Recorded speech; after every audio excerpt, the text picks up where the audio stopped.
Hello everyone, Luke Smith here. Welcome to another quickie reading. It is the 13th of February, so the day before Valentine's Day. It's a Saturday. So we're gonna read the Love Quest article on the quickie. So to start off, I'm recording this a little bit later than usual. It's actually 40 minutes past 10 in the PM. So hopefully I can get ready and get this out as soon as I can. If not, I'll end up putting it out early tomorrow morning. Let's start off with some quotes.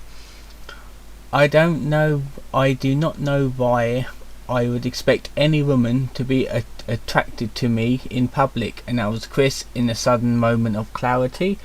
And another one, except for the fact that I am handsome. Well, so much for that.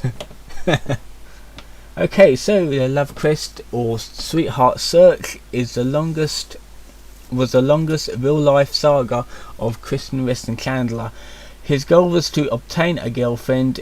That the stated purpose of the Love Quest was to meet the woman who would be his true love, solve all his problems, and bear his daughter Christelle. The Love Quest was represented to focus effort on everything in his power to achieve romantic fulfillment, except of course improving himself. For over a decade, from 2003 to 2018, the Love Quest was ongoing, with Chris, unsurprisingly, not having made any progress whatsoever in finding a romantic partner. The nearest has come to losing his virginity to a prostitute as of 2016. He would seek other means of romantic satisfaction, but the quest went on. During early 2018, Chris seamlessly ended his love quest by declaring himself happily married to several of his fictional OCs. Whenever this is self-denial to his failure at finding a sweetheart, or Chris's inevitable resignation to the truth, remains unclear. Because this is going to be a lengthy one, I'm not going to look through the pictures. So we have the origins. Background.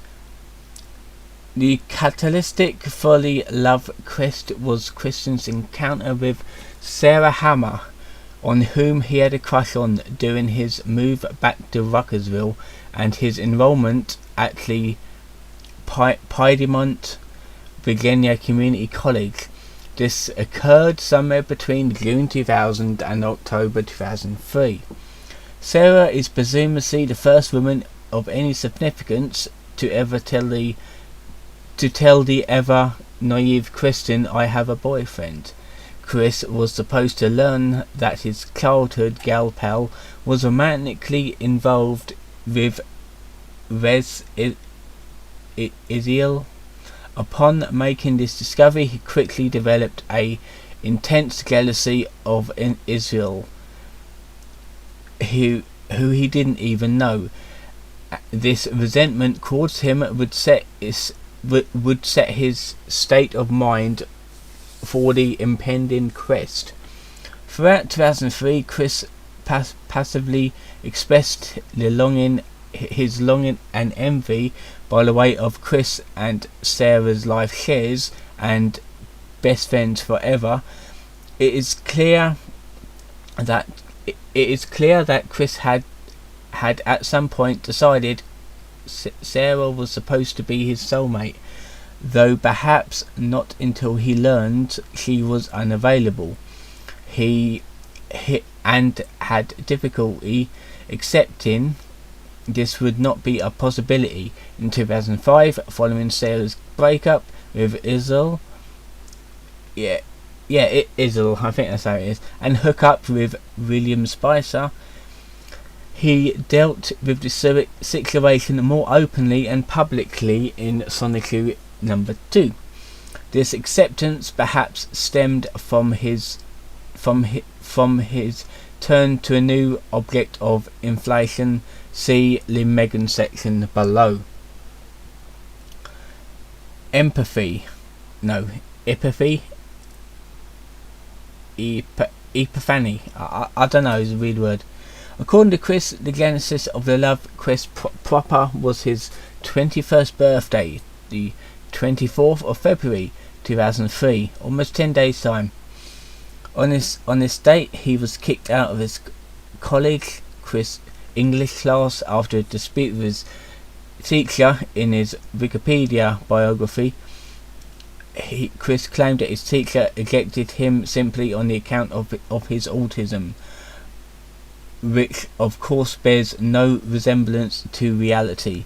When asked about it later by a girlfriend, he designed to mention that it may have something to do with begrudgingly slandering classmates and making racist remarks. At any rate, while waiting for his next class, Chris sat and cried his eyes out, resenting that there was nobody to comfort him like there was at his graduation. Shortly thereafter, he resolved that he needed a girlfriend.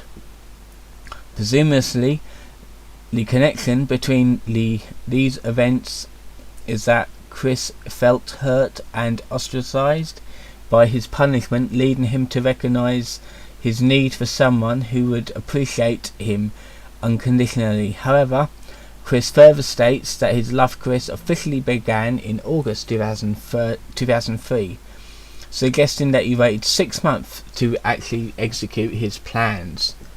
Salad days. At some point early on in the quest, Chris developed a intense, socially crippling fear that all women, at least all the women he likes, have boyfriends, since his autism causes him to approach social tasks in the bluntest manner possible. It can be inferred that his initial approach was to walk up to women out of nowhere and frankly ask them if they would go out with him. It may be further inferred that Chris's unrelenting persistence made it extremely difficult for a woman he liked to get rid of him, of shortly claiming to have a boyfriend. In any case, Chris quickly lost nearly all of his confidence in talking to women and developed a irrational hatred of boyfriends or jerks, i.e. all men everywhere except for himself and his father. Since this time, he always specified that his potential girlfriend must be a boyfriend-free girl, which unnecessarily outside some of his kind and polygamous arrangements. Conflict with Mary Lee Walsh. Main article, Mary Lee Walsh. We'll probably talk about that one later. By October 2003, Chris had put into practice that was the only sensible idea he could come up with that was inexpensive, sitting on the CWCki campus holding up a sign that read, "I am a 21-year-old male seeking a 18 to 21-year-old single female companion." This would be the first of many versions of the attraction sign. We'll look into that a bit later at a later date. A vital tool for the love quest for several years to come. Sometime during October, the school's Dean of Student Services, Mary Lee Walsh, confronted Chris and confiscated his sign. According to Chris's recollection of the event, then in mid-October, the quote-unquote Dean of Student Services, Mary Lee Walsh, approached me and pulled my sign away from me and told me, "You're not allowed to find true love here." My heart was shattered at that very moment. And that was Christian Weston Chandler's Wikipedia biography, May 3rd, 2009. This is far more what is far more likely to have occurred. This Walsh probably decided Chris was making a nuisance of himself and asked him what he thought he was doing. Chris probably delivered a big confusing monologue about seeking true love, and Walsh then likely dismissed the substance of Chris's response with, "You can't do that here." Walsh's point of the conversation or conviction conduct, I can't say was undoubtedly just a sign. Whenever Chris may have to say about it. Undaunted by Walsh, Chris simply put up and made a new sign, but in a few weeks later, Walsh confronted him again. In late January 2004, Chris revised his strategy, leaving copies of the Sonicu newsletter strewn about the campus, each one containing a single personal ad about himself. By February, Walsh cracked down on Chris again, banning the distribution of the news owing to the repeated violation of campus policy. Walsh took Chris to her office to discuss the problem with him.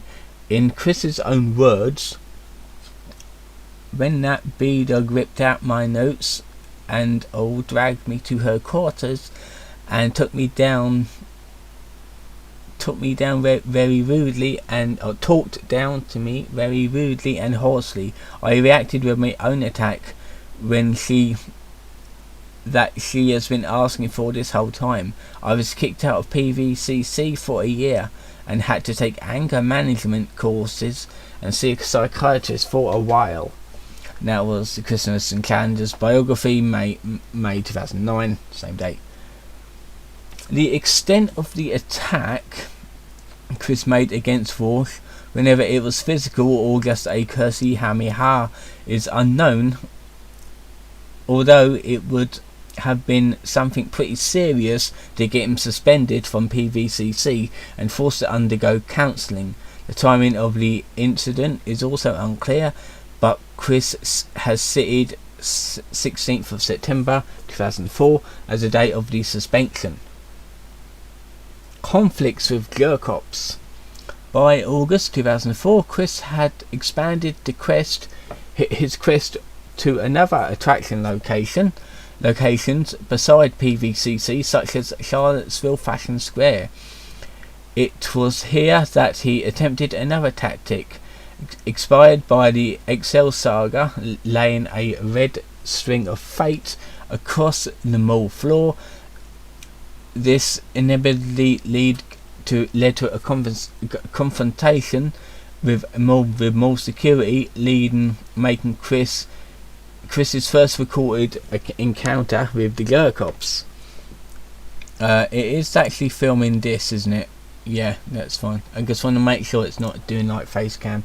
By September, Chris had somehow learned that loitering in public places with a sign advertising his services as a boyfriend made it look like he was trying to sell himself like a new car, but he still managed to miss the point and believed that it was something that he could work to his advantage. He continued to have confrontations with mall security until the 11th of September 2004, when he was arrested, handcuffed and forbidden from entering the mall without his parents. With both of his love attraction locations denied to him, Chris became more lonely and depressed than usual. In his diary, he expressed an interest in asking Santa Claus for a girlfriend. According to the emails leaked by Jackie, Chris was completely serious and believed in Santa until he was 24. Anna McLaren. Main article, Tale of the Crazy Pacer. Another article which we need to talk about soon. At some point in 2004, Chris had expanded his activities in the mall, including pacing around a lot, playing videos on his Game Boy Advance SP. Must be playing video games, because I'm pretty sure you can't play videos on it. Don't have the internet. Shouting at walls or singing random songs from memory now and then. when he was apparently infamous to Anna McLaren and her friends by the time he worked up the nerve to enter the store where Anna worked to strike up a conversation with her. Anna handled herself as politely as she could while having zero interest in his pathetic romantic overtures, and apparently convinced him that she was off the market. Despite becoming one of Chris's closest friends, Anna would later document the 2004 incident in a 2006 blog post, confirming that despite whenever good quality she sees in Chris, deep down she knows he's a few electric hedgehog Pokemon short of a chaotic combo. Hannah, on the 29th of March 2005, Chris, who had somehow regained full access to the mall, momentarily believed his prayers has been answered when he was approached by Hannah, a girl who worked at the local Starbucks. She invited Chris to have a coffee with her. Chris quickly overreacted to this sudden reversal of fortune, calling his mother and showing Hannah his entire scrapbook. Anna McLaren later informed Chris that Hannah was simply trolling him for the lulz. In shock, Chris confronted Hannah and she admitted the truth. He ran away screaming no. He apparently made enough of a scene to get himself banned from the mall again. Subsequently, Chris dramatised the whole story in a comic, where he was able to get the last word in the way he could not in real life. Confrontations or conflicts with managers. Around June 2005, with the mall becoming more of a difficult place to pick up chicks, Chris turned to his local Walmart, where he would go into the store, McDonald's, and set up his sign and various nerd amusements, and waited for hours. On the 20th of June 2005, Chris was confronted by the men he identified as B. Manigurks and Merid Senior Comic. B. Manigurk is basically a security guard who is black. That's what B. Manigurk stands for. Who took the issue with his sign and, probably in reaction to his belligerent behaviour, called the police on him. Chris hid the sign, effectively avoiding criminal charges for sexual solicitation, but he was banned from the McDonald's. He did not intercept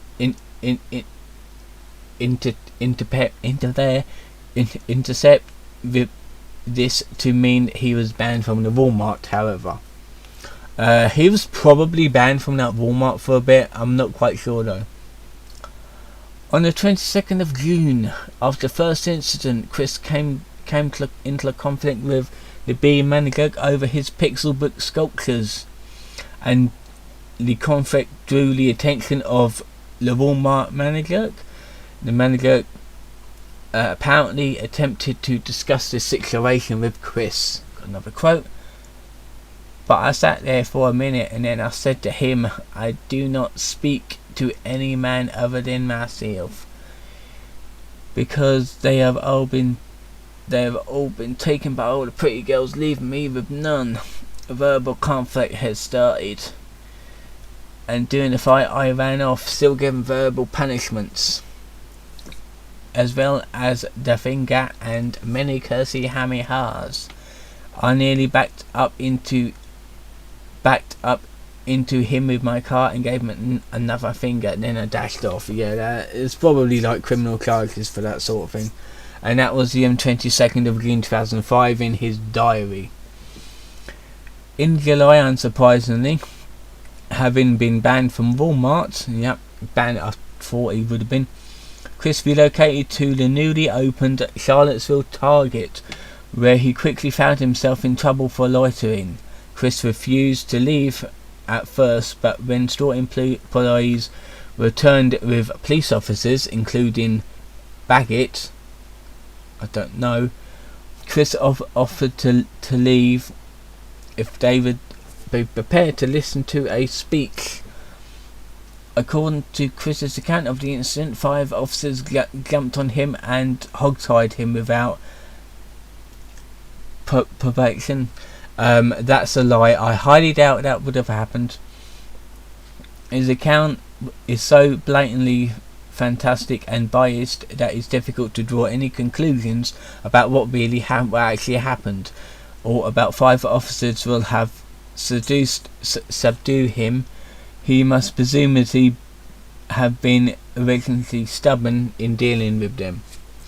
Indeed, in the dramatization of these events in Sonic 2 number 4, Gurkov need nothing short of a giant robot to capture Chris. By this time, his twin sister rescues him so they can destroy the Gurkov's entire operation, which of course is commanded remotely by Mary Walsh from PVCC. Chris said that he was actually cleared of all criminal charges related to the dispute in Target. It was apparently at the point that his mother, in a dazzling display of parental guidance, informed him about 2 years too late of the attraction sign he made that made him look retarded. Here we go, Megan Schroeder. Here we go, let's get into the good stuff. Chris met Megan Schroeder in the summer of 2005 and was immediately attracted by such qualities as her gender, lack of a boyfriend, and willingness to talk to him. In Chris's mind, these key factors meant that Megan was already destined to be his sweetheart, and that the only thing left to do was convince Megan to accept his truth. The love quest was effectively on hold from this time until March 2008. All of Chris's writings during the time demonstrate that he believed that he was already in a monogamous relationship with Megan. A further sweetheart searching was unnecessary. Aside from Megan's complete disinterest in romance with Chris, the relationship suffered over stumbling blocks such as Megan's discomfort at Chris showering her with gifts, Megan's outrage over Chris's sexual harassment, hatred of men, and rampant homophobia, Megan's unwillingness to share a hypothetical hotel room with Chris, and most damagingly, Megan's discovery that Chris had to draw himself finger banging her to suppress his fantasies of sexually raping her.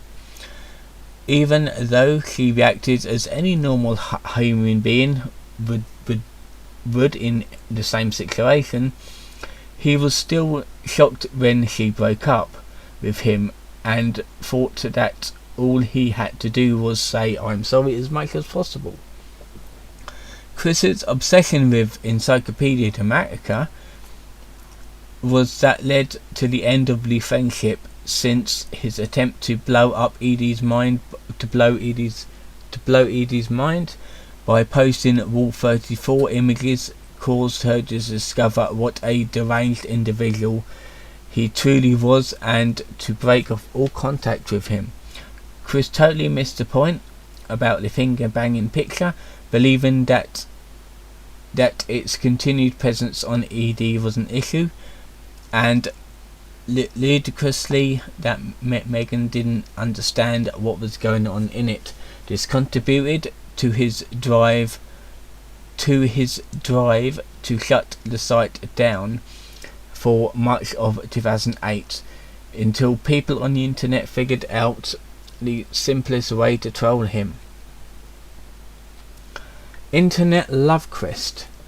After becoming infamous locale thanks to his edit war with Edie, Chris began to receive unsuspected attention from attractive single women who loved his comics and totally aren't just looking to troll him. Since then, Chris has taken his love quest to the internet, proclaiming his true and honest sweetheart is whichever girl he manages to pin down. Jesus. Or somewhat impersonating Chris. At one point he has at one point Chris has at one point attempted appealing on Yahoo Answers on how a lonesome fella can attract a boyfriend-free girl, going as far as mentioning his previous tactics and even asking his answerer to be his sweetheart. With each sweetheart he meets online, Chris follows a predictable pattern, demonstrating that he has always intended to do with any woman he met in real life. He begins with a series of proclamations of his true and honest love, and then begins planning out on how women will travel to his home. Chris professes in belief in the rule of sex is out of the question until the third date, but since expect every romantic encounter to end in total success, he makes it clear, as in gentlemanly fashion as he can manage, that he expects sex from the woman's earliest convenience. Amazingly, as each successive internet gal pal proves to be a troll, Chris becomes more devoted to the next one, to the point that within a month of meeting Ivy online, he begins planning his marriage to a woman he has never met face to face. When addressing the question of why Chris readily takes each new troll at face value, his own mindset must be taken into consideration. Chris' prospects of finding a girl locally are virtually zero, and he knows this, although he thinks it because they already have boyfriends. At the same time, the internet seems, from his point of view, to be an endless cavalcade of single attractive women who are fantasized with him, making it an irresistible source of his love quest. By now, Chris is fully aware that each woman he meets online could be a troll, but each time he really accepts evidence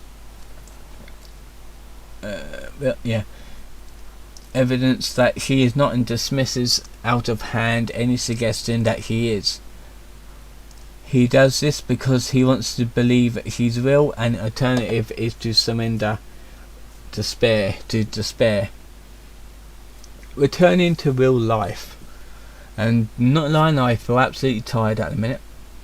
In Chris's final chat with Sarah May from the early March 2009, he proclaimed that he planned to give up looking for a sweetheart online and continue his search for a girl in the local Charlottesville.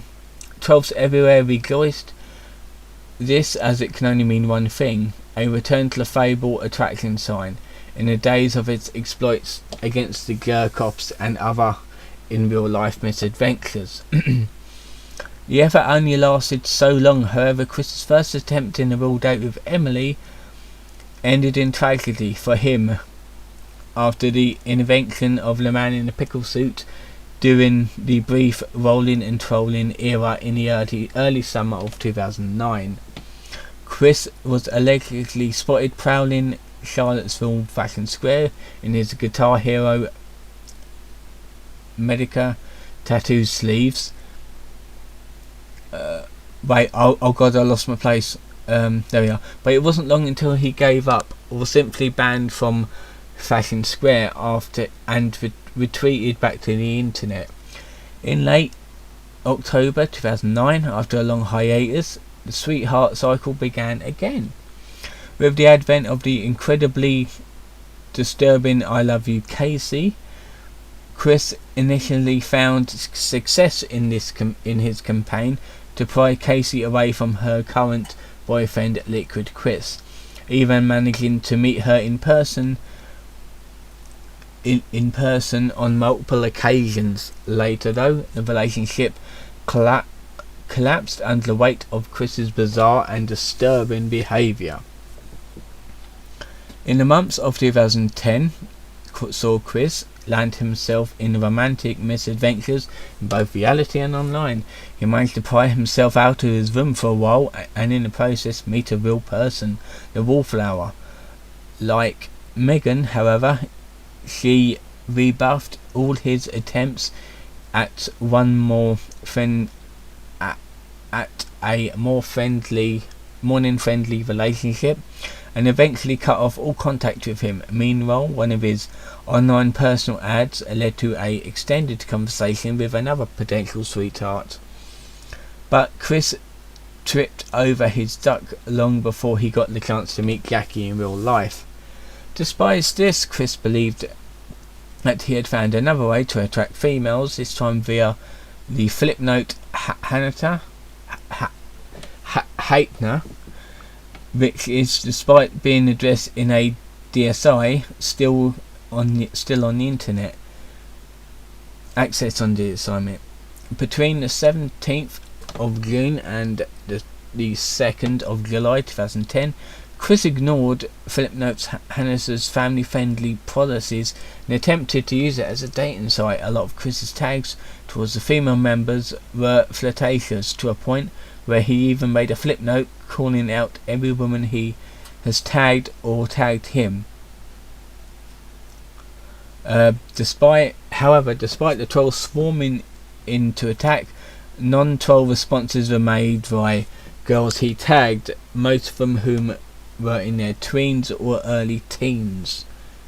Here we go, another bit. 2014 to 2017, Chris made numerous OkCupid profiles there and has successfully attracted a sweetheart through it, Catherine. Once her gig was up, Chris began to plumb the depths of endangerment with videos advertising himself to women of any orientation. Since, as a trans woman, Chris believes he now physically appeals to straight, bisexual and lesbian women all at once. Which may have been why he was one in the first place. In Sonic Clue number 10, Chris revealed images of his imaginary future wife.